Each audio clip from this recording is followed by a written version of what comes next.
इसका पूरा नाम होता है remote operated rescue life boy. Okay, life boy मतलब किसी की भी लाइफ सेविंग के लिए जनरली यूज़ होता है। इसकी एक रिसीवर होता है इसमें और एक सेंडर होता है। जो सेंडर होता है वो इसको सिग्नल्स भेजता है और इसका जो रिसीवर है वो उस सेंडर के अकॉर्डिंग ही जब हम यहाँ से इंस्ट्रक्शन देंगे तो वो सेंडर जो होता है जो भी इंस्ट्रक्शन सेंड करेगा रिसीवर उसको रिसीव करके उसी के अकॉर्डिंग पूरा फंक्शंस करेगा। इसकी जो लैंड पे रेंज है वो लगभग 3 किलोमीटर है। 3 किलोमीटर तक जो है सेंडर इसको सेंड करेगा और रिसीवर उसका रिसीव कर लेगा। हम वहाँ पे यूज़ करते हैं जहाँ पानी का बहुत ज़्यादा फ्लो होता है और हम खुद नहीं पहुँच पाते, अपनी अप्रोच वहाँ तक नहीं बना पाते हैं, कोई भी सोर्सेज ऐसा नहीं होता रस्सी वगैरह जो वहाँ तक हमको पहुँचा पाए, तो हम इसके थ्रू इसको भेजते हैं। और इसमें कैपेसिटी होती है 360 kg, 360 kg तक का वेट बियर करके ये वापस आ सकता है। 3 लोगों को ऑलमोस्ट ये लेके आ सकता है। इसको पकड़ने का तरीका होता है, जब भी विक्टिम्स के पास या जो हमारी जो भी कैजुअलिटी होती है उसके पास जब भी जाता है तो वो अपना सिर यहाँ रखता है, दोनों हाथों से यहाँ क्लच करता है और वो इसको लेके आ जाता है। कई बार ऐसी सिचुएशन बनती है कि जो भी व्यक्ति है वो सेफ जगह पे, उसको हम नहीं ला सकते, लेकिन उस तक खाना और पानी पहुँचाना हमारे लिए नेसेसिटी होता है ताकि वो ज़्यादा टाइम तक सर्वाइव कर पाए, तो हम इसके थ्रू उस तक खाना और पानी भी पहुँचा सकते हैं। ये इसका मेन फंक्शन होता है। चलने के लिए फ्यूल पे क्या लगता है? फ्यूल नहीं, इसमें बैटरी ऑपरेटेड है। 2.5 घंटे में बैटरी चार्ज होती है और लगभग 35 से 40 मिनट का इसका बैकअप होता है। सर पानी में इसका वेट का कोई फर्क नहीं पड़ता है? कोई फर्क नहीं पड़ता। ये बहाव में कितना आगे बहाव में लगभग 800 मीटर तक हमने अभी इसको टेस्ट किया है। उसके बाद विजिबिलिटी खत्म हो जाती है पानी में, फिर ये दिखाई नहीं देता है। जो इसका विजिबिलिटी के लिए हमने ये डोम ऊपर लगाया हुआ है, जहाँ तक विजिबिलिटी होती है वहाँ तक हम ऑपरेट कर सकते हैं इसको। उसके बाद जब आप देखेंगे तो आगे आपको विजिबिलिटी नहीं होगी, दिखाई नहीं देगा।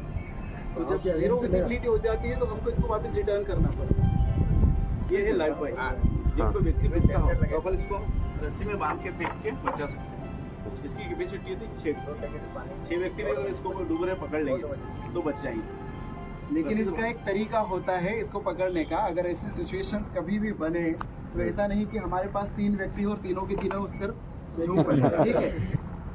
और जब व्यक्ति घबराया हुआ होता है तो उसको कैसे भी निकलने की पड़ी रहती है अपने आप को, तो वो क्या करता है इसके ऊपर ऐसे आ जाएगा। जब इसके ऊपर वो आएगा तो वो इस तरह से पलट जाएगा और पलट के उसको और अंदर लेके चला जाएगा। ये तो ऊपर रह जाएगा, वो अंदर।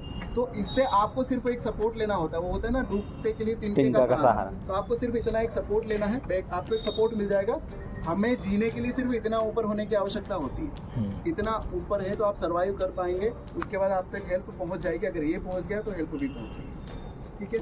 360 kg इसकी भी कैपेसिटी होती है। जनरली 90 किलो के 4 लोग इस पर आ सकते हैं। एक साथ लेके आएंगे। हाँ, इसमें हम रस्सी टोइंग करते हैं और इसको फिर फेंकते हैं। इसका फेंकने का तरीका भी वही होता है। 45 डिग्री के एंगल पे एक पाँव पीछे, इसकी एक रस्सी जो होती है वो पैर के नीचे होती है अपने, और एक छड़ इससे बना हुआ होता है और इसको फिर फेंका जाता है। और जब ये विक्टिम के पास पहुंच जाएगा तो उसको पकड़ना है और धीरे धीरे से उसको एक मिनट सर, मेरा एक क्वेश्चन है। आपकी धारा उल्टी जा रही है जी, और आप इस टाइम खड़े हो, पानी उस साइड जा रहा है। हाँ। तो आप ये आपके पास कैसे आएगा? ये हम रस्सी इसको बांध के रखेंगे ना। हाँ, एक रस्सी इसके साथ बंधी रहती है, रस्सी बंधी भी रहती है। उसका एक छोर हमारे पैर के नीचे रहता है ताकि छूटे नहीं, और एक हमारा सपोर्टर होता है और उसको फिर फेंका जाता है। ये होता है लाइफ जैकेट।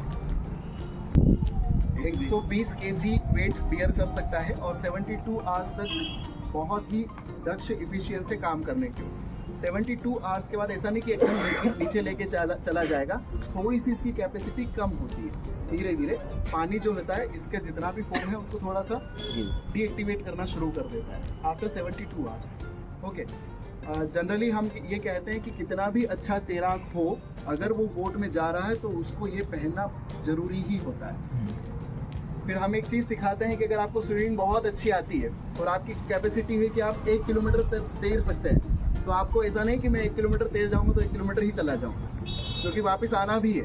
तो हम कहते हैं कि जितना आप स्विमिंग कर सकते हैं उसका 40% आपको जाना है, 40% आपको 400 मीटर जाना है, क्योंकि वापस आपको 400 मीटर आना है और 200 मीटर की एनर्जी आपको स्टोर करके रखनी है। ये पूरा स्कूबा सेट है, अंडर वाटर ब्रीथिंग कंटेनर, इसको पानी में यूज़ किया जाता है। ये इसकी पूरी ऐसी सीरीज है। ये शूज़ है, ये फिन्स है, ये प्रेशर गेज है, ये वेट प्लेट, पूरा जो सिस्टम है, पूरे सिस्टम को कहा जाता है स्क्यूबा। ठीक है, आपने देखा होगा मूवीज वगैरह टेलीविजन में। स्क्यूबा का फुल फॉर्म होता है self contained under water breathing apparatus. ये ब्रीथ लेने के लिए जितने भी उपकरण होते हैं, इसका पूरा कंपाइलेशन होता है स्क्यूबा सेट। इसमें ये सारी चीज़ें आपको दिखाई दे रही है। ये इसका होता है सिलेंडर। इस सिलेंडर में क्या भरते हैं? Helium, oxygen. गैस नहीं होती इसमें, नेचुरल कंप्रेस्ड एयर होती है। जो हम हवा यहाँ ले रहे हैं ना, वही हवा इसमें कंप्रेस करके अंदर डाली जाती है कंप्रेशर के थ्रू। इसमें 200 बार तक हम प्रेशर रखते हैं। वैसे 232 तक हम जा सकते हैं और 348 तक इसको हमने टेस्ट किया हुआ है। 348 के बाद ही ये ब्लास्ट होने के चांसेस होते हैं, लेकिन हम एहतियात के तौर पर 200 बार इसमें प्रेशर रखते हैं। ये फिन्स होते हैं, आपने देखा होगा। फिन्स जो होता है वो जनरली पानी में स्टेबिलिटी रखने के लिए होता है। जब भी हमारा कोई डाइवर नीचे जाता है तो पानी का जो फ्लो होता है वो उसको इधर उधर करता है थोड़ा। तो ये फिन्स जो होता है वो उसको ज़्यादा सरफेस देगा। जब ज़्यादा सरफेस देगा तो उसकी स्टेबिलिटी बढ़ जाएगी पानी के अंदर। इस पूरे को कहा जाता है ऑक्टोपस, क्योंकि इसमें से बहुत सारी उसकी भुजाएं निकली हुई, इसकी जो आंख से वो काफ़ी सारी इसमें है। इस ऑक्टोपस को इसमें फिट किया जाता है और इसी के थ्रू उसको जो भी हमारा डाइवर होता है उसको हवा मिलेगी सांस लेने के लिए। ये होता है प्राइमरी रेगुलेटर। प्राइमरी रेगुलेटर जो होता है वो उसके मुंह में होता है। नाक पूरी तरह से उसकी बंद होती है। नाक जब पानी में जाते हैं तो वहाँ नाक का कोई भी काम नहीं होता, वो इसी के थ्रू सांस लेते हैं। ये होता है इसका प्रेशर गेज। प्रेशर गेज में हम ये करते हैं कि 200 बार तक हम इसमें प्रेशर डालते हैं। वैसे इसमें 300 बार का दे रखा है, लेकिन हम 200 बार तक ही प्रेशर डालते हैं। 200 बार के बाद जब हम इसको यूज़ करते हैं तो जब आपने देखा इसमें 50 बार के बाद में रेड सिग्नल है। हाँ।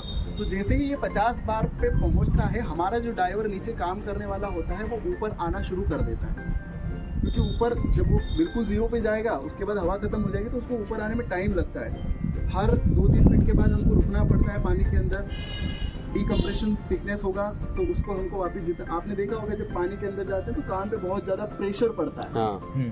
तो वो जो प्रेशर होता है उसको इक्वलाइजेशन करने के लिए एक मेथड होती है। तो वही करते करते वो आराम से ऊपर आएगा। इसलिए हमको 50 जो बार होगा वो प्रेशर उसमें रखना पड़ेगा और उसके बाद वो आराम से धीरे धीरे ऊपर आएगा।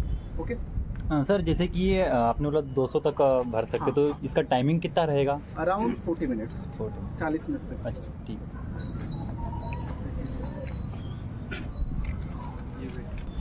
वेट बेल्ट होता है।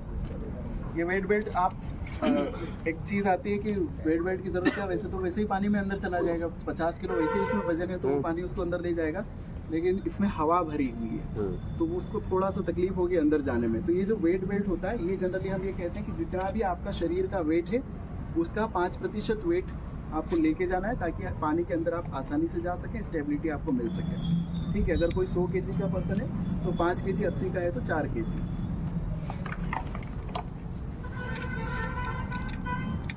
ये जनरली हम इसको बोलते हैं कि ये जैकेट है। ठीक है, ये कॉमन जैकेट नहीं है, नॉर्मल जैकेट नहीं है। इसका नाम होता है BCD, बायोंसी कंट्रोल डिवाइस। से ही पानी में 3 तरह की बायोंसी होती है। पॉजिटिव बायोंसी, एक नेगेटिव बायोंसी और एक न्यूट्रल बायोंसी। पॉजिटिव बायोंसी मतलब आप सरफेस के ऊपर हो, नेगेटिव बायोंसी मतलब आप बिल्कुल पानी के तले में हो, और न्यूट्रल बायोंसी मतलब आप पानी के बीच में हो। तो ये बायोंसी को कंट्रोल करता है। अगर आपको एकदम ऊपर रहना तो आप इसमें कुछ स्विच दे रखें, इसके थ्रू आप हवा भर सकते हैं इससे। तो जैकेट में जैसे ही हवा भरेगी आप ऊपर आ जाओगे। जैसे ही हवा आप रिलीज करोगे इसके थ्रू तो आप एकदम नीचे चले जाओगे। और जब आप नीचे हो, और आपने देखा होगा जितने भी स्क्यूबा डाइवर्स होते हैं वो बीच में चलते हैं पानी के, तो वो उनकी एक मेथड होती है। पानी के एकदम नीचे चले जाते हैं, फिर थोड़ी सी हवा भरते हैं। थोड़ी सी हवा भरने पे वो थोड़ा सा बीच में आते हैं और वहीं पर वो ओके। ये होता है हाफ फेस मास्क। आपने देखा होगा कि जब आप पानी के ऊपर रहते हैं यहाँ और आपको कहा जाए कि आपको सांस रोकना है तो आप सांस रोकेंगे, और वहीं आपको कहा जाए कि पानी के अंदर जाके सांस रोकना है तो कंपैरेटिवली क्षमता कम हो जाती है अंदर, क्योंकि आपने ऊपर सिर्फ नाक से सांस लेना बंद कर दिया। रंध्र सारे खुले हुए हैं शरीर के, वहां से भी हवा मिलती है। ठीक है, एब्जॉर्प्शन होता है ना, बहुत बार कोई केमिकल आ जाता है तो एब्जॉर्प्शन होता है, तो वहां से भी हवा अंदर जाती है। अब जब आप पानी के अंदर चले गए तो सारे सोर्सेज बंद हो गए पानी हवा जाने के, नाक भी और ये सारे, तो वहाँ हमारी कैपेसिटी कम हो जाती है। ये होता है हाफ फेस मास्क। ठीक है, ये हमारा आधा फेस कवर करता है, जिसमें आपकी आंखें और नाक ये दोनों कवर होती है, और आपका जो डिमांड होता है प्राइमरी रेगुलेटर, उससे आप सांस लेते हैं। इसको कहा जाता है वेट सूट। जब पानी में बहुत ज़्यादा देर काम करना होता है तो जब आप देखेंगे सरफेस का जो पानी होता है वो तो गर्म होता है, लेकिन जैसे जैसे हम डेप्थ में जाते हैं ठंडा होना शुरू हो जाता है पानी, टेम्परेचर नीचे जो होता है वो बहुत कम होता है। तो वहाँ अगर आप वेट सूट डाल के नहीं गए तो बॉडी का टेम्परेचर मेंटेन नहीं होगा, और बॉडी का टेम्परेचर मेंटेन नहीं होता है तो एक बीमारी होती है हाइपोथर्मिया। हाइपोथर्मिया के शिकार हो जाते हैं। तो जब ज़्यादा काम करना होता है तो हम वेट सूट, हालांकि इसको भी हम पहले गीला करते हैं ताकि बॉडी का जो टेम्परेचर है वो मेंटेन रहे। तो ये बॉडी का टेम्परेचर मेंटेन करने के लिए डाइवर को दिया जाता है।